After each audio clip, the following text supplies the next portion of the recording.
Hello everyone. Today we'll be trying to make changes to our images in CSS. We're going to try out a couple different things. So what we'll do is try out something called box shadow.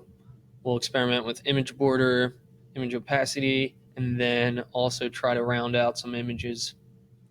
Some of you may have tried these before, but I think you'll find some of these useful for your own sites. So let's start by placing a image tag into our HTML. So I have my HTML doc. I have a header that says box shadow and then just the image that I wanted. And you can use any image URL in there, something that's applicable to your own site. I'm using a GIF of a cat typing at a keyboard. So I'll save that. I've titled that one image.html. As long as you place it in an HTML file, you're fine. And as long as that HTML file is referencing a style sheet, it should work. So now let's add our style.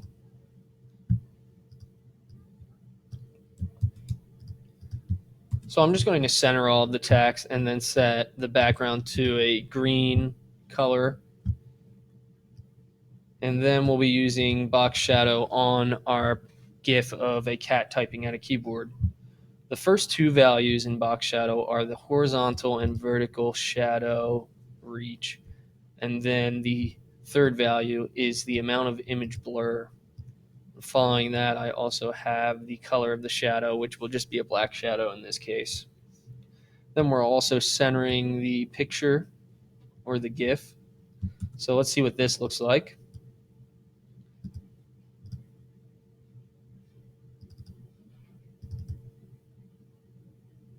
All right.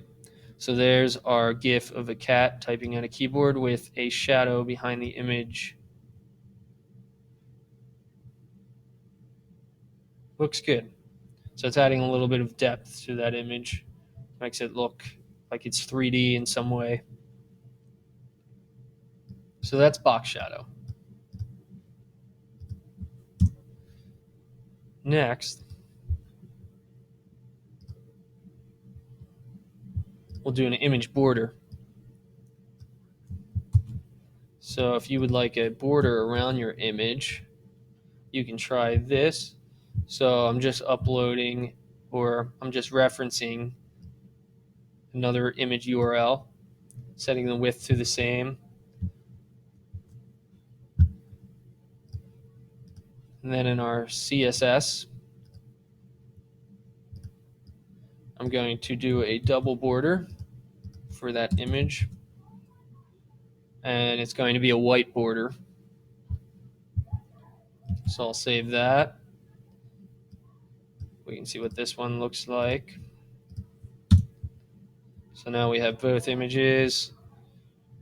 There's our cat with an image border around it now. Apathetic looking, disappointed cat.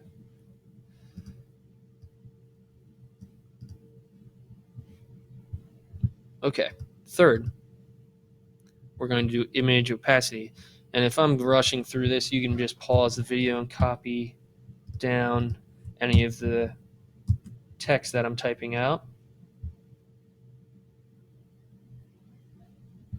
So what opacity is going to do is kind of make the image look faded in some way. Let's add our CSS for this. And the way you select image opacity is just opacity, and then you input a value here. And I'll show you a couple of different versions of this.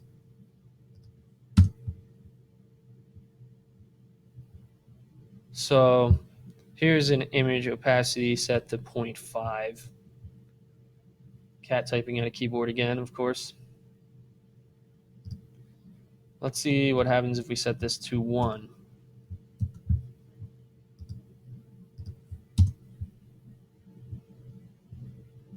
Not quite as faded. Let's set it to 0.2. Save. Now we have it really faded. And it's blending with the background color, which is interesting.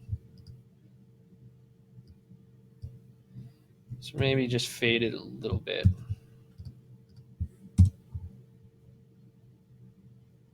A little bit more.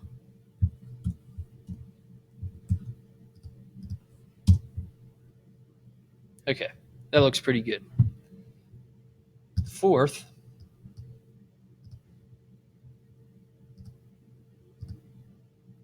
we're going to just round an image out. So we're going to round the corners of an image. Here's another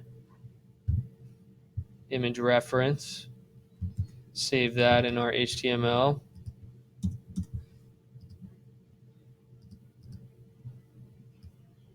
And then to change the border radius and round out the image, you'll use border hyphen radius. And I set it to 100%, but you can experiment with different values and see what looks the best for your site. Save that, refresh the page again. There's our rounded image. So Grumpy Cat, the rounded image. Let's experiment. So I'll set this to 50% now. And it shouldn't be quite as drastic. It's still fairly rounded. Let's try 30%. Okay, so we still are maintaining the square or rectangle shape at this point and just kind of rounding the corners out, which looks good as well. So I hope you enjoyed those quick CSS tips for images. Try them out on your own sites, and I'll see you next time.